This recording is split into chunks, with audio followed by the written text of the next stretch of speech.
સો hello મિત્રો, હું તમને આજે એક રાજકોટનો એક અજુબો બતાવીશ કે આપણે રોડ ઉપર સ્પીડ બ્રેકર બનાવ્યા હોય તો રોડ ઉપર સ્પીડ બ્રેકર સીધા હોય છે. અમારે ત્યાં એક અજુબો જોવા મળ્યો છે. સ્પીડ બ્રેકર તમે જોઈ શકો છો, રોડ છે આ.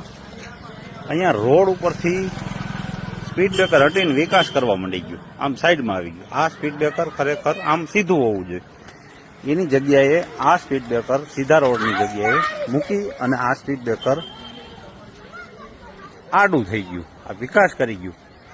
તમે જોઈ શકો છો કે આ સ્પીડ બ્રેકર એટલું બધું વિકાસ કરી ગયું કે આ સ્પીડ બ્રેકર રોડની જગ્યાએ આમ સાઈડમાં વહી ગયું. ટૂંકમાં આને ખબર પડી કે હવે પાછું વળી જવાય. આ તંત્રને કેદી ખબર પડશે? તમે જોઈ શકો છો નીચે આ સ્પીડ બ્રેકરની હાલત શું છે. બનાવતી વખતે આ જગ્યાએ સ્પીડ બ્રેકર હતું એ મૂકી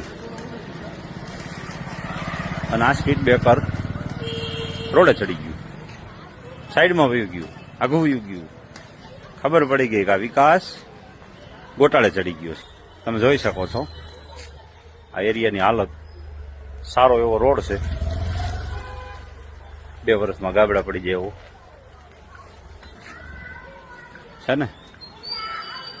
આ જે રોડ છે ને એની નીચે આ રોડ જેટલા જ ભૂંગરા છે. એટલે એમ કહી શકાય કે એટલું ગટર છે, એટલું પાણી જાવક છે, છતાંય આ રોડ ઉપર એટલું પાણી આવે છે કે સ્પીડ બ્રેકરને ઉપાડી એક બાજુ નાખી દે છે. તો મતલબમાં ગટરમાં પાણી જાતું નથી. તો આ લોકોએ ક્યાં પ્લાનિંગથી આ ગટર બનાવી છે? કારણ કે આ જે સિમેન્ટ રોડ છે ને, સિમેન્ટનો બનાવેલો રોડ છે. જોકે ગાબડા દેખાય છે જ્યાં આવે ત્યાં અલગ અલગ જગ્યાએ, પણ જેટલો રોડ તમને દેખાય છે ને એટલી ગટર છે. એટલે રોડ જેટલી જ જો ગટર હોય તો પછી મારો કહેવાનો મતલબ એટલું બધું થવું ન જોઈએ એમ. આટલું પાણી આમાં આવવું ન જોઈએ. કારણ કે આ જે છે ને એ રિંગ રોડ ઉપરથી ઉમિયા ચોકેથી સીધો આવે છે. એટલે એની અંદર એટલે એવડે મોટા ગટર છે કે અંદર મોટા મોટા ભૂંગળા નાખેલા. તો મતલબ એટલું પાણી જાતું નથી. તો પછી ક્યાં પ્લાનિંગથી આ ભૂંગળા નાખ્યા છે ને મતલબ કોકના માટે નાખ્યા છે એમ કહી શકાય.